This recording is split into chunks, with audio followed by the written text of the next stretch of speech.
I'm Candice Malcolm, and this is the Candice Malcolm Show. We have a great episode for you today. We're going to do a bit of a deep dive into the by-election results yesterday in Alberta. And to do that, I'm really pleased to be joined by one of my favorite guests here on the Candice Malcolm Show. I'm talking about Wyatt Claypool, who is a political commentator and founder of the National Telegraph. Wyatt, welcome to the podcast. Absolutely. Thanks for having me on. Okay, so we had both the candidates in the old Dsbury Three Hills race on the show on Friday. We interviewed Cam Davies, the head of the Republican Party of Alberta, and Tara Sawyer, who is the candidate for the UCP. We were kind of teeing it up as a close race. I think that Cam Davies, obviously, he's leading a party, he's a party leader, and he's running this by election. It was almost a gift to the separatists, right? The fact that they were having a by election in this riding, one of the most conservative ridings in the entire country, certainly one of the most conservative ones in Alberta. And because it's a by-election, it sort of gives people the opportunity to send a message to perhaps Premier Smith and the UCP that they're unhappy and that they want the talk of separatism to be taken more seriously. And yet, I think that the results were pretty lackluster. So here are the results, folks. The UCP candidate, Tara Sawyer, came in with 61% of the vote, wins handily with a majority. Second place, interestingly, was the NDP. Bev Too's got 20%. And then in third place came Cam Davies and the Republicans with 17%. People were talking about, him getting maybe upwards of 20, 25, even 30%, we were hearing. So 17% behind the NDP, to me, it's quite lackluster. What do you make of it, Wyatt? Well, they're already trying to basically unskew the race to tell us or people from the Republican Party of Alberta that the results are actually better than you think. This was actually a really good result because it's the first real election that the party is running. And I don't think that's a good explanation because they had been previously playing up the race that this is going to be the Republican Party of Alberta really taking it to Danielle Smith, maybe not winning, but giving them a run for their money and coming in third place behind the NDP, who probably didn't invest pretty much anything into this by election, is really pathetic. And the thing is that it's possible for separatists to win this riding. If people remember, Gordon Kessler, the leader of the Western Canada Concept Party provincially, won this riding in a by election in 1981, specifically Olds Didsbury. He got 42% of the vote, beat Social Credit by 28. Then after that came the Progressives at 25. Didn't end up winning the general election after that. But if you invest your time into this area and you make a good pitch for why you're the right person to represent the area and push for independence, you can do it.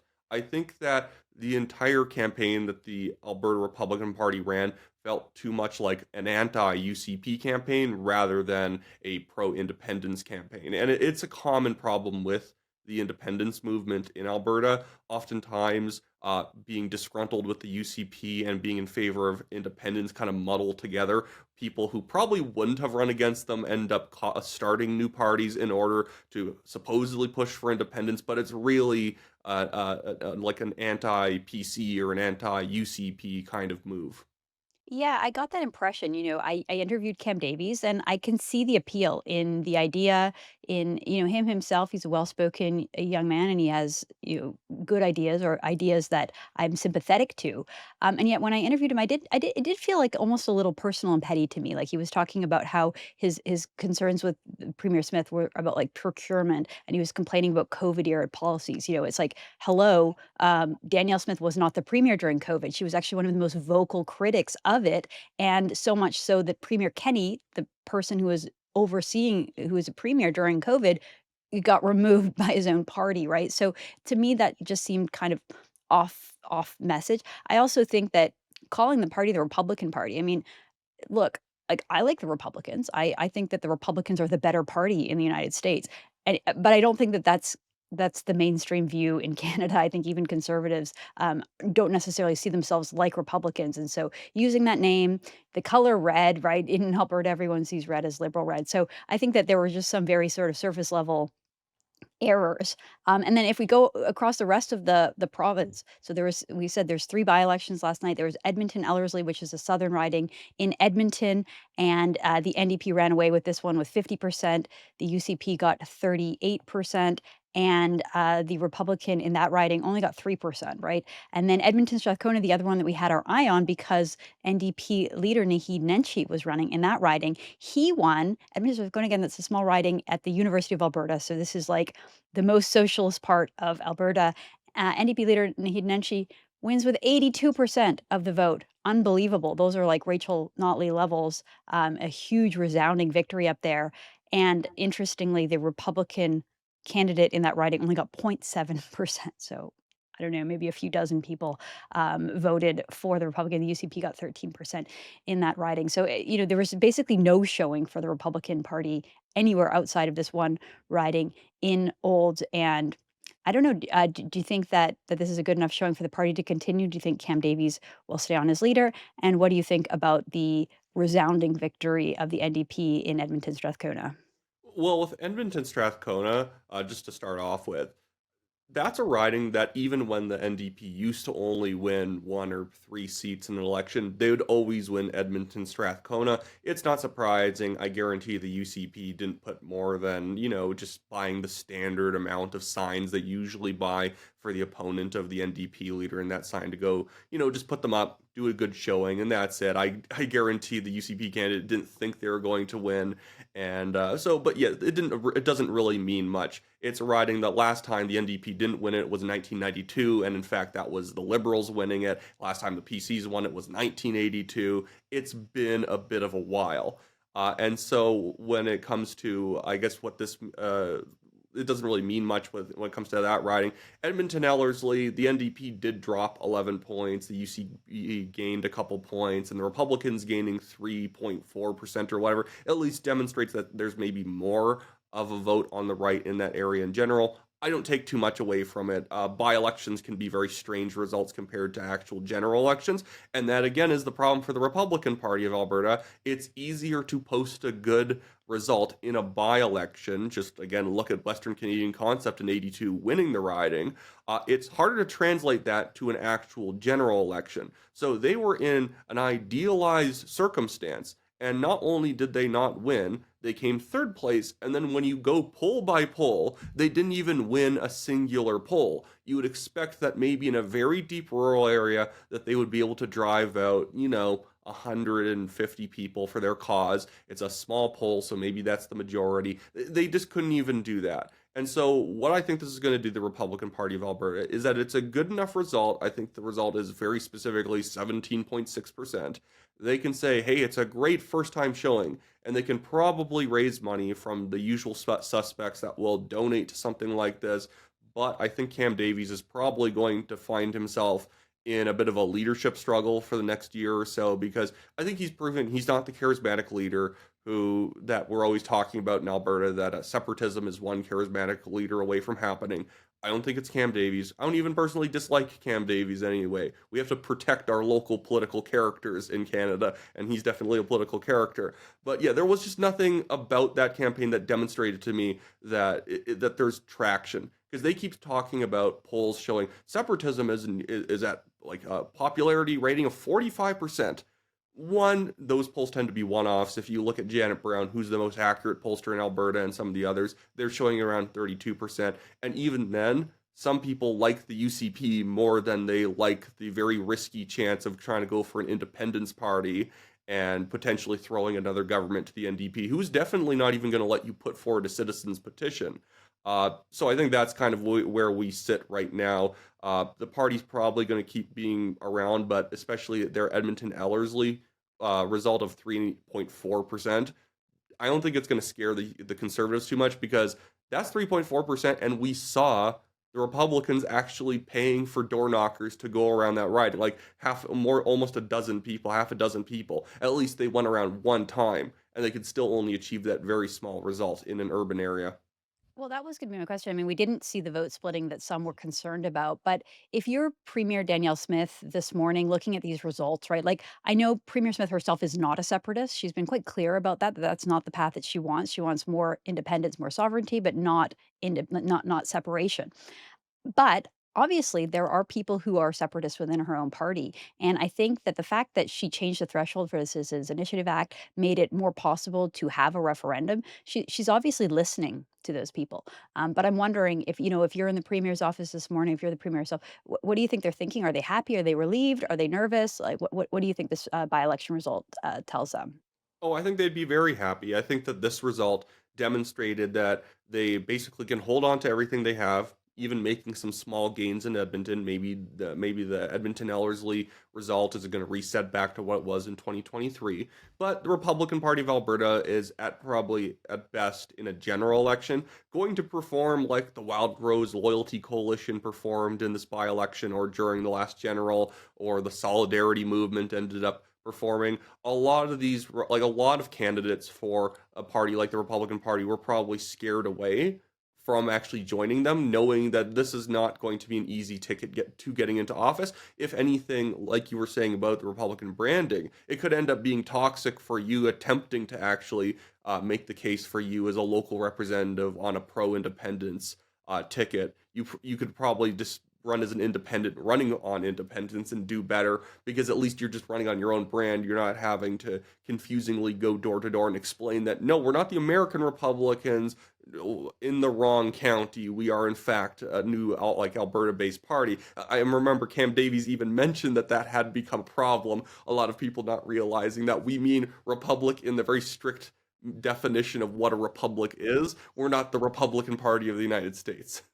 Right, and again, I do think, having red signs, red door, a lot of people are, just have obviously people who vote in by-election are more sophisticated. And actually, we had True North's Isaac Lamoureux was out interviewing people and doing sort of a straw poll after one of the polls. I was surprised by how sophisticated the voters are. Like, right, when he spoke to one person who was very, detailed about how they were strategically voting to send a message to Premier that they wanted to take separatists seriously, but not they probably wouldn't vote that way in a general.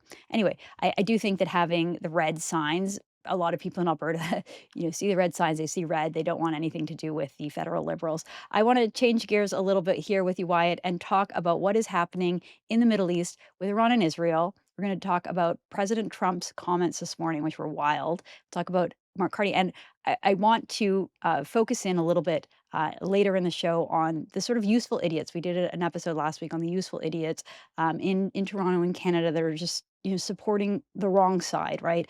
And we have a couple of great examples of that, including someone who I think we've talked about on the show before, Wyatt, Rachel Gilmore, who always just manages to have the absolute worst take on everything. And there's an example of that.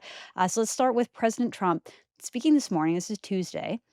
And we had the ceasefire called last night, signed. Iran and Israel agreed to not bomb each other anymore. And then here we have reports that both sides have broken the ceasefire. And here's President Trump. He's not happy, and he basically makes this comment that's going viral online, saying that both sides don't know what the f they are doing. Let's play that clip. I'm not happy with Israel. When I say, okay, now you have 12 hours, you don't go out in the first hour and just drop everything you have on them. So I'm not happy with them. I'm not happy with Iran either. But I'm really unhappy if Israel's going out this morning because the one rocket that didn't land, that was shot, perhaps by mistake, that didn't land.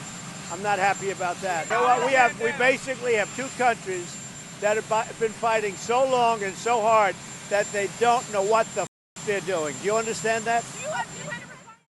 Wow, so we rarely see President Trump sort of lose his cool like that. We could tell he's not happy. He didn't. One of the statements and the pieces that was really helpful to President Trump in the 2024 election, in my mind, was that he was the only president sort of in modern times that didn't start a war, and that was one of the things that this sort of new anti-war right was really supportive of him over. And so I don't think he wants to be seen as being involved in a conflict in the Middle East. He doesn't really want anything to do with regime change. And so he's quite angry that, they signed the ceasefire, the right was cheering him on, and then all of a sudden it was broken. So we saw on Truth Social, he posted this first this morning: Israel, do not drop those bombs. If you do, it is a major violation. Bring your pilots home now. And then moments later, he wrote, Israel is not going to attack Iran. All planes will turn around and head home while doing a friendly plane wave to Iran. Nobody will be hurt. the ceasefire is in effect. Thank you for your attention to this matter. So, my understanding is that after that explosive clip that we showed, Trump got on the phone with Bibi Netanyahu, the leader of Israel, and basically, what happened was that Iran broke the ceasefire, so Israel responded, and then basically the ceasefire went into effect. So, what do you make of all that, Well, Wyatt? and I think he's right. And obviously, I think that Trump is annoyed from almost a marketing perspective in this case. That when we say ceasefire, we mean ceasefire, and do not use the Iranians firing one or two rockets as an excuse to then go back in and start hitting targets again. Did they violate the ceasefire? Yes. Let's wait for a more substantial ceasefire because one rocket is something that the air defenses of Israeli Iron Dome and American air defenses can handle. If they make a major violation, yeah, pound the crap out of them is probably what Trump would say, but he just doesn't want this to be the narrative that he can't control what's going on in the Middle East. I don't think we're probably actually going to see a flare up from this in the future. And again, it's not because, I guarantee a lot of people are going to try and play up divisions between him and Bibi when there's no real division. I think it's probably Israeli military commanders just jumping the gun as soon as they see something. It's a high tension area, and when tensions are high, people can kind of act rashly. When right now the smartest thing to do is just let Iran make a couple dumb violations. They've been trying to swing back at the U.S. and Israel in very weak ways since they had effectively most of their air force taken out, their nuclear program taken out. This is just what they're doing for the cameras in Iran, pretending that they didn't lose as badly as they did.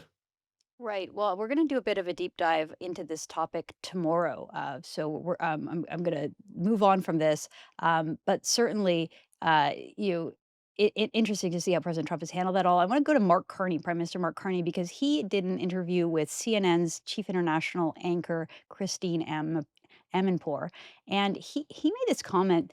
Honestly, sometimes I just think that Mark Carney is a terrible communicator, right? So he said that Iran's strike on the US base was both proportionate and de-escalatory, and that it was an act of diplomacy, right? So we're talking about the Iranians bombing an American base where Canadians were stationed. And it seems like Carney is sort of like excusing it or like waving it away.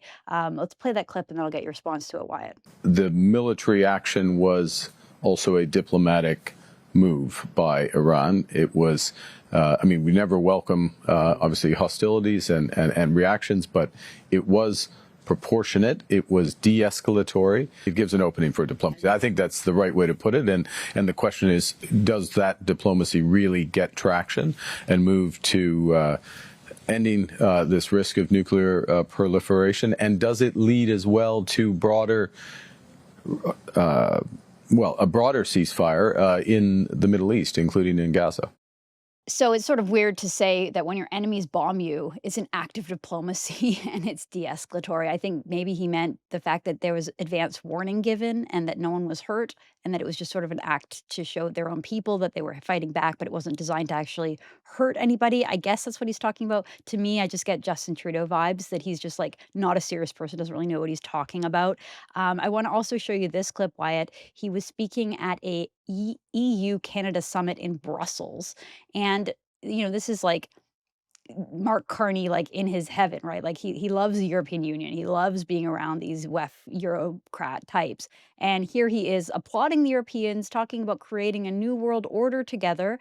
Kirp Lubinov shared this clip. And then we had CBC Watcher pointing this one out. He says, as the most European of the non-European countries, Canada looks first to the European Union to build a better world. Let's play that clip. We really have two choices as a jurisdiction, as a country in this circumstance. We can nostalgically look back and long for the old order to somehow return, or we can build a new one with purpose and partnership. And as the most European of the non-European countries, Canada looks first to the European Union. Now we're working alongside the European Union to combat climate change, to achieve the Sustainable Development Goals. In these ways, the world knows the strength of our values.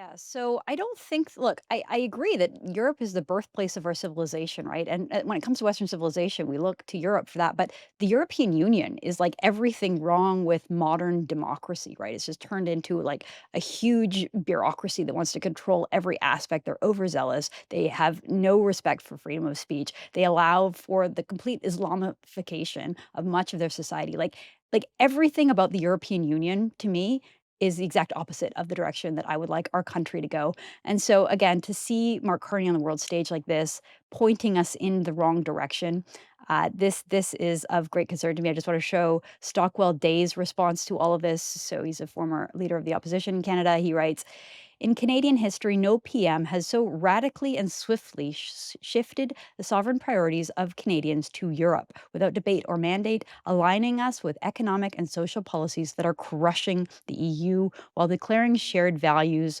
with China.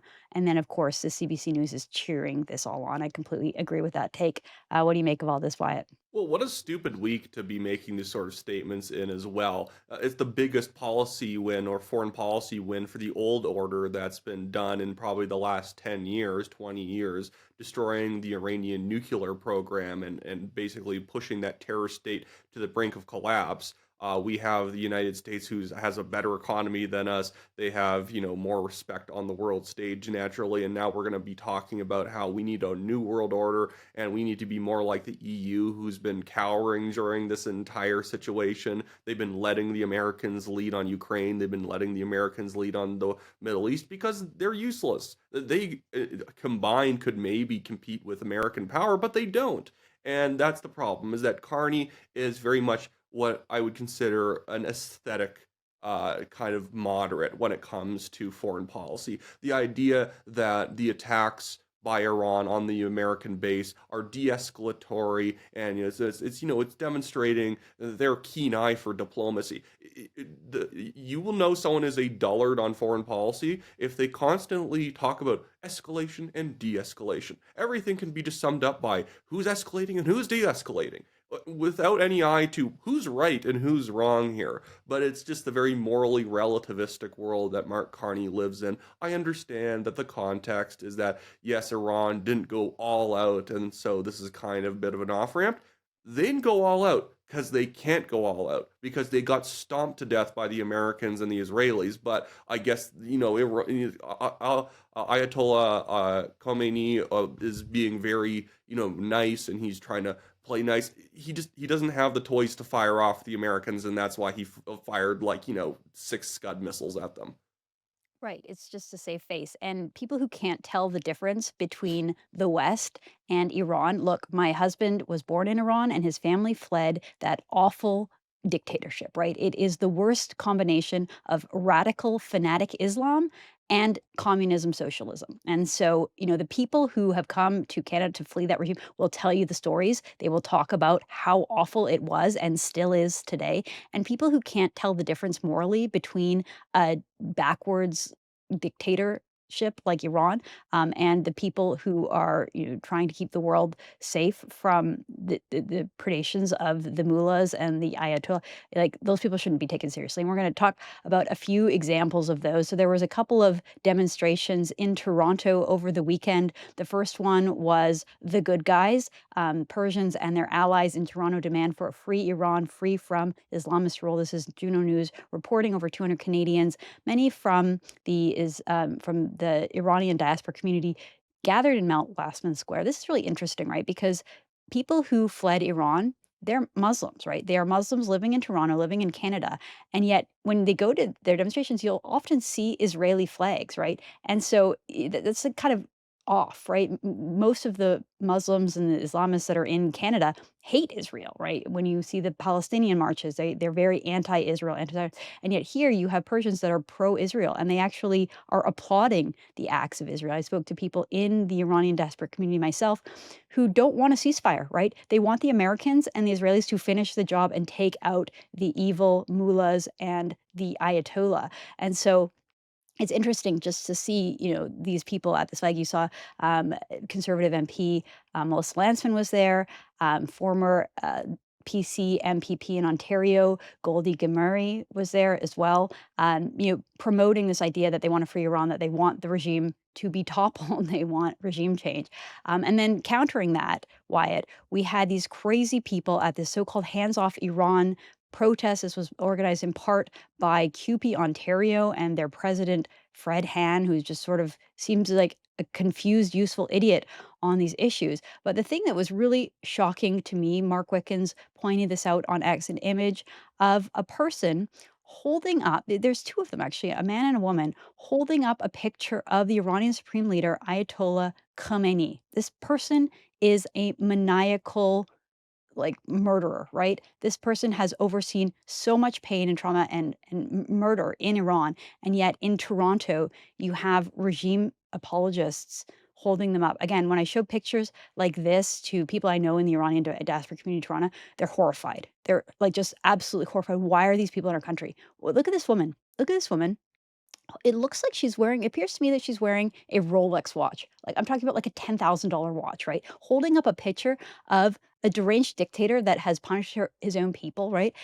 And, wearing a New York Yankees hat, like kind of like this modern Western woman who's supporting this totally backwards dictatorship. It's so bizarre. And to me, again, it points to our immigration system. Like, why do we have pro-regime Iranians here in Canada, in Toronto? It's unbelievable to see these idiots in Canada. Like, in my mind, these people should be deported. Send them back. If they love Iran so much, if they love the Ayatollah so much, send them back to Iran. What do you think, Wyatt? And that Western woman probably also compares Trump to Adolf Hitler a lot as well, which is very ironic. And the thing is that I think this should be hopefully a wake up call to Canadians that there are real extremists that are living in this country that we just let them do whatever. This isn't it's not really free speech as to show up from a dictatorship as a effectively a war criminal in many cases. Hide in Canada, be here on a false pretense, and then go around trying to intimidate members of the Persian diaspora who speak out against the Iranian regime, because that's what these people do. I think we are in a turning point right now where these people are starting to lose the argument that they do not represent the mainstream Canadian view on foreign policy. This actually also happened yesterday when it came to the Air India bombing memorials. You had conservative MPs not just memorializing like the tragic result of that terrorist attack, but they're also naming and shaming the Khalistani movement and not putting up with these freaks who go around literally showing up to the memorials to find out who really conducted the Air India bombing. So yeah, this is it demonstrates that the where moral relativism takes you. Moral relativism never stays relative. It always ends up siding with the most evil people in the room at the end of the day. Well, what a great way of putting it. Okay, we've saved our favorite useful idiot for the very end, but we're going to cut off the social media feeds here on YouTube and X. Encourage you to head on over to Juno News, become a premium subscriber, and watch the rest of the episode. We've got some fun examples here. So join us on the other side.